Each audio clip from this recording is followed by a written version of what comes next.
नमस्कार।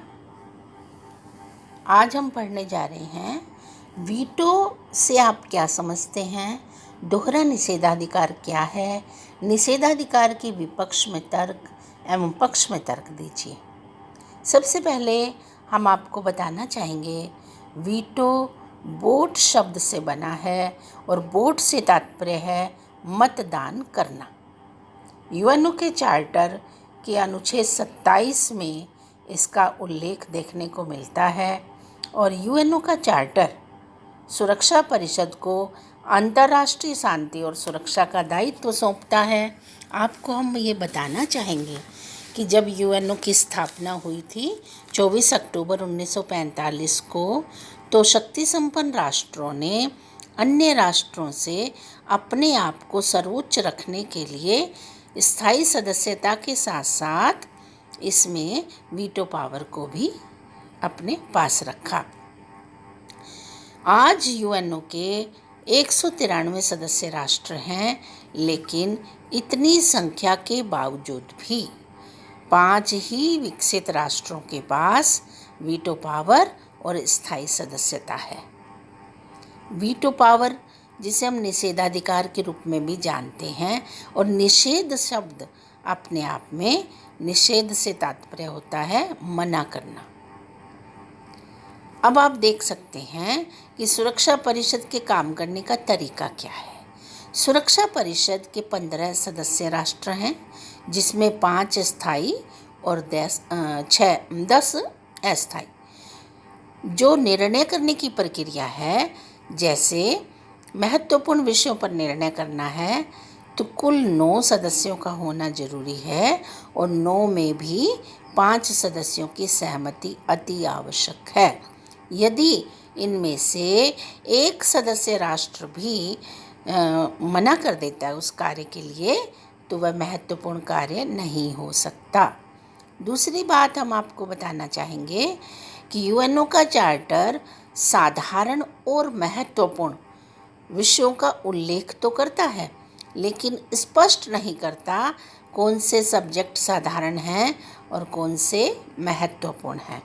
उसमें केवल ये उल्लेख है कि साधारण विषयों के लिए 9 सदस्य और असाधारण के लिए 5 स्थायी सदस्यों सहित कुल 9 सदस्यों का होना जरूरी है। अब बात आती है कि जब कोई भी वीटो में या वीटो से संबंधित या महत्वपूर्ण विषयों से संबंधित या साधारण विषयों से संबंधित प्रक्रिया की शुरुआत होती है, तो यूएनओ के जो स्थायी सदस्य राष्ट्र हैं वो अपने ही तरीके से निर्णयों को करवाने के लिए तत्पर रहते हैं।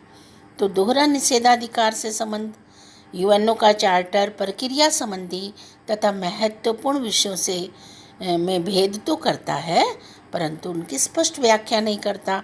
जब प्रक्रिया संबंधी मामले के अतिरिक्त किसी भी विषय में निर्णय के समय महाशक्तियों स्थायी सदस्यों में से कोई भी नकारात्मक मत प्रदान कर सकता है, तो इस प्रकार परिषद को निर्णय लेने से रोक सकता है। वीटो का दूसरा प्रश्न उस समय उठता है जबकि सुरक्षा परिषद को यह तय करना होता है कि कोई विषय प्रक्रिया संबंधी है या नहीं। इस निर्णय में 9 सदस्यों के मत अनिवार्य हैं, जिसमें 5 स्थायी सदस्यों के मत भी सम्मिलित होते हैं। इस प्रश्न के निर्धारण में स्थायी सदस्य दूसरे वीटो का प्रयोग कर सकते हैं, यानी साधारण विषय को महत्वपूर्ण बनाना पहला वीटो पावर का प्रयोग, महत्वपूर्ण को निर्णय देना दूसरी बार वीटो का प्रयोग, यानी दोहरा निषेधाधिकार का प्रयोग किया जा सकता है। अब लेखक कहते हैं भाई सुरक्षा परिषद के सदस्यों को ये पावर मिल गई, इसलिए सुरक्षा परिषद के ये सदस्य अपने मनमाने तरीके से कार्य करते हैं। तो परिणाम क्या हुआ? परिणाम ये होता है कि यूएनओ जो टारगेट लेके चला था कि हम शांति व्यवस्था स्थापित करेंगे, हम सदस्य राष्ट्रों को सहयोग करेंगे, हम आर्थिक सामाजिक संबल प्रदान करेंगे, तो तमाम ऐसे ये जो बातें थी जो यूएनओ के स्थापना के समय कही गई थी वो पूरी नहीं हो रही थी। तो आलोचक दूसरे दृष्टिकोण से देखने लगे।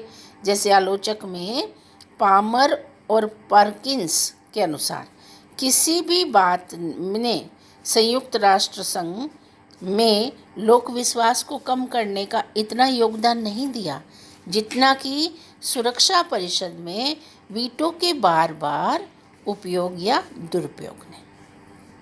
कहने का तात्पर्य है कि वीटो के कारण यूएनओ विफल होने लगा। फास्टर के अनुसार वीटो का भय संपूर्ण व्यवस्था पर छाया हुआ है, यानी लोग डरने लगे कि यूएनओ में कोई समस्या चली गई तो वो शक्ति संपन्न राष्ट्र अपने तरीके से सॉल्व करेंगे, समस्या सुलझने की बजाय उलझ जाएगी या उलझने लगी। कैल्सन ने लिखा है, वीटो के द्वारा यूएनओ में 5 स्थायी सदस्यों को निषेधाधिकार प्राप्त हो गया। इस प्रकार अन्य सदस्यों पर उनकी कानूनी प्रभुता स्थापित हो गई, यानी वो रोबदार हो गए, वो मनमानी करने लगे, वो एक आधिपत्य स्थापित करने लगे। वीटो के प्रयोग से सुरक्षा परिषद का कोई भी स्थायी सदस्य किसी भी कार्यवाही को विफल कर सकता है। वीटो महाशक्तियों की निरंकुशता और स्वच्छंदता का परिणाम है। स्वच्छंदता मतलब मनमानीता।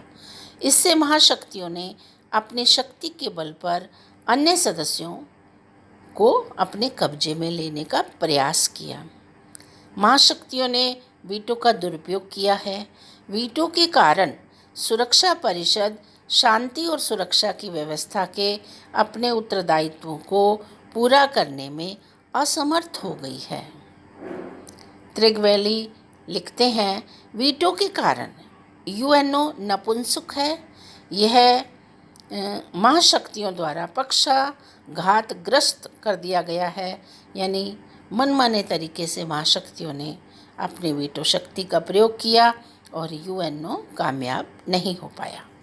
वीटो के प्रयोग ने सामूहिक सुरक्षा व्यवस्था को नष्ट कर दिया। अब राष्ट्र अपनी सुरक्षा के लिए नाटो, सीटो, सेंटो जैसे प्रादेशिक सुरक्षा संगठनों की रचना करने लगे, यानी लोगों का रुझान सैनिक संगठनों की तरफ होने लगा। और यही किया महाशक्ति, दोनों शक्ति संपन्न राष्ट्र जो जिनका शीत युद्ध था, संयुक्त राज्य अमेरिका, सोवियत संघ ने अपनी शक्ति को बढ़ाना शुरू कर दिया, शीत युद्ध का प्रारंभ कर दिया, सैनिकवाद को बढ़ावा देना शुरू कर दिया, सैनिक संगठनों को बनाना शुरू कर दिया और दुनिया के देशों को ये कहने लगे, हम हर संभव तरीके से आपको हेल्प कर सकते हैं, लेकिन आपको हमारे संगठन में शामिल होना पड़ेगा, आपको हमारी विचारधारा को अडॉप्ट करना पड़ेगा।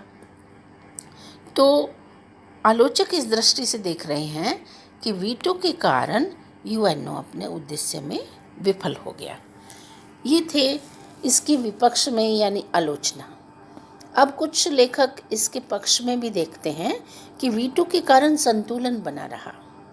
क्या कहना है इन लेखकों का कि यूएनओ की सफलता के लिए यह अत्यंत आवश्यक है, शांति और सुरक्षा की स्थापना के लिए महाशक्तियों के पारस्परिक सहयोग में बढ़ावा हो, यानी आपस में शक्ति संपन्न राष्ट्र लड़े नहीं, इनमें आपस में सहयोग रहेगा तो युद्ध नहीं होगा, सामंजस्य बना रहे तो विकास होगा, सहयोग होगा, प्रोग्रेस होगी, समस्याओं का समाधान होगा। वीटो की व्यवस्था ने शांति और सुरक्षा संबंधी मामलों में बड़े राष्ट्रों का सहयोग निश्चित करके यह भी तय कर दिया कि सुरक्षा परिषद का जो भी निर्णय होगा वह बहुत सोच समझकर, बहुत जिम्मेदारी के साथ होगा। यानी पक्ष में ऐसा बोल रहे हैं कि वीटो के कारण शांति सुरक्षा बनी रही। और सबसे बड़ी बात है, इतने विकसित राष्ट्र जो सुरक्षा परिषद में काम कर रहे हैं, वो जो निर्णय करेंगे तो वो जिम्मेदारी से पूर्ण होगा, सोच समझ कर होंगे, उसमें किसी भी तरह की कोई कमी नहीं छोड़ी जाएगी। वीटो कई बार अंतर्राष्ट्रीय विवादों के शांतिपूर्ण हल करने में वरदान भी सिद्ध हुआ है। यानी पॉजिटिव वे में देख रहे हैं कि वीटो के कारण अंतर्राष्ट्रीय विवाद शांतिपूर्वक हल होने में वरदान भी सिद्ध हुए हैं। यानी जब जब समस्याएं आई तो महाशक्ति संपन्न राष्ट्रों को समझाने के लिए महासचिव ने मध्यस्थता करते हुए, यूएनओ का महासचिव ने मध्यस्थता करते हुए उन्हें युद्ध से टाला। यानी युद्ध नहीं होना चाहिए, युद्ध से दोनों पक्षों का विनाश होता है, युद्ध किसी भी समस्या का आखिरी समाधान नहीं है, आपसी समझाइश से, समझौते से, सामंजस्य से काम होना ज़्यादा बेहतर है। इस तरह से अनेक बार समस्याएं टाली भी गई। जैसे सुरक्षा परिषद में कश्मीर के प्रश्न पर जब ब्रिटिश अमेरिकी गुट ने पाकिस्तान का समर्थन करना चाहा तो सोवियत संघ ने 1958 में 2 बार वीटो का प्रयोग करके अंतर्राष्ट्रीय स्थिति को संभाला। यानी एक पक्ष में यदि अमेरिका बोलता है तो दूसरे राष्ट्र के पक्ष में सोवियत संघ खड़ा हो गया। इससे स्थिति में संतुलन आया। समस्या का समाधान तो नहीं हुआ, लेकिन स्थिति में संतुलन आया। वीटो का प्रयोग बड़ी शक्तियाँ एक दूसरे पर अंकुश बनाए रखने के लिए करती हैं। आप सभी को मालूम है युद्ध कब होता है और होना चाहिए। युद्ध उस स्थिति में बताया गया है विचारकों के द्वारा, लेखकों के द्वारा, कि जब सामने वाला पक्ष कमज़ोर हो, तब एक विजिगीषु राजा को युद्ध करना चाहिए, अर्थात विजय की इच्छा रखने वाले राजा को युद्ध करना चाहिए। यहाँ पर दोनों शक्तियाँ बराबर शक्तिशाली हैं, दोनों के पास अस्त्र शस्त्र हथियारों की कमी नहीं है, अणुशक्ति की कमी नहीं है। इसलिए लेखक इसके पक्ष में बोल रहे हैं वीटो का प्रयोग बड़ी शक्तियाँ एक दूसरे पर अंकुश बनाए रखने के लिए करती हैं, यानी बैलेंस कर देती हैं एक दूसरे को। नेहरू जी के अनुसार यूएनओ बिल्कुल न होने से तो जैसा भी है अच्छा है। यानी यूएनओ जब हमारे सामने आया उस समय द्वितीय विश्व युद्ध समाप्त हुआ था, 2 विश्व युद्ध हो गए, आने वाले समय में तीसरे विश्व युद्ध की संभावनाएं बनी हुई थी। तो यूएनओ की स्थापित होने से कम नहीं कुछ हुआ तो एक संगठन का निर्माण हुआ, सदस्य राष्ट्रों के समक्ष एक आस बंधी कि हम अपनी समस्या को उनके समक्ष रख सकते हैं और शक्ति संपन्न राष्ट्रों का सहयोग ले सकते हैं। न से तो अच्छा है। वीटो यूएनओ की समस्त कार्यवाही को प्रभावित नहीं करता। यानी पक्षधर कह रहे हैं, जो लेखक इसका वीटो का पक्ष लेते हैं, वो कहते हैं कि वीटो यूएनओ की समस्त कार्यवाहियों को प्रभावित नहीं करता। कहने का तात्पर्य है यूएनओ की विशेष एजेंसियां जैसे अंतर्राष्ट्रीय न्यायालय है, न्यास परिषद है, आर्थिक सामाजिक परिषद है और महासभा है, इनमें वीटो की व्यवस्था नहीं है। यानी कहने का तात्पर्य है यूएनओ के जो अन्य अंग हैं और महत्वपूर्ण अंग हैं उनमें वीटो नहीं है। वीटो केवल सुरक्षा परिषद के स्थायी सदस्यों के पास एक पावर है। शांति के लिए एकता प्रस्ताव स्वीकृत होने एवं लघु असेंबली की स्थापना से वीटो का महत्व कम पड़ गया। शांति के लिए एकता प्रस्ताव 3 नवंबर 1950 का शांति के लिए एकता प्रस्ताव पारित करके महासभा की शक्तियों में बढ़ोतरी की गई। इसी के साथ एक लघु असेंबली की स्थापना भी की गई थी पहले।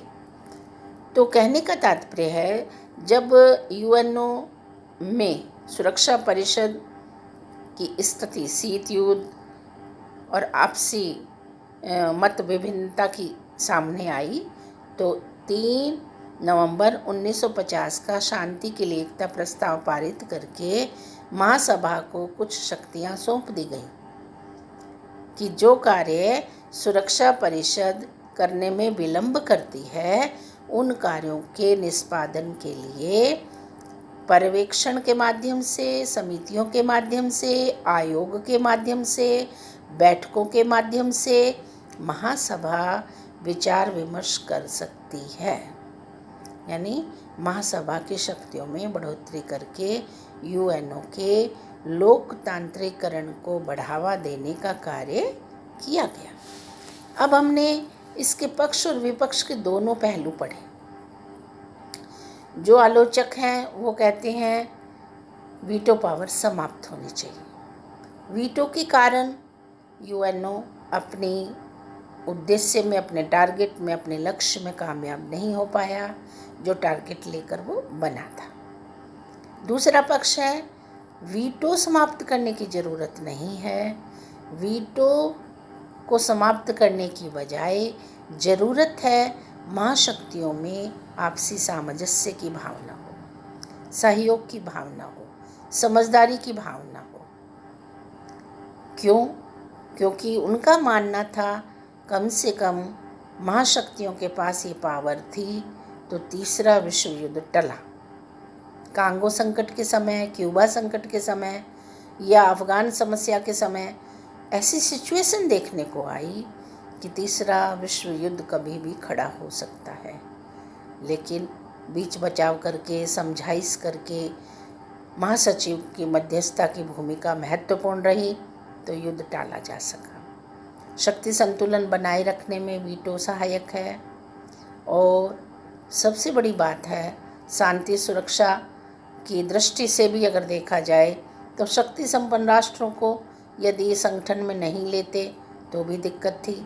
संगठन में लेना इनको ज़रूरी था क्योंकि इनके कारण ही जो बैलेंस बनता है, संतुलन बनता है, वो शक्ति संपन्न राष्ट्रों के कारण ही बनता है।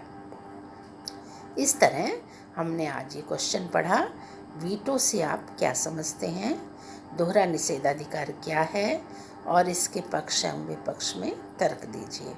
तो दोहरा निषेधाधिकार मैं ये मानती हूँ आप समझ चुके हैं, 2 बार अपने मत का प्रयोग करने की पावर।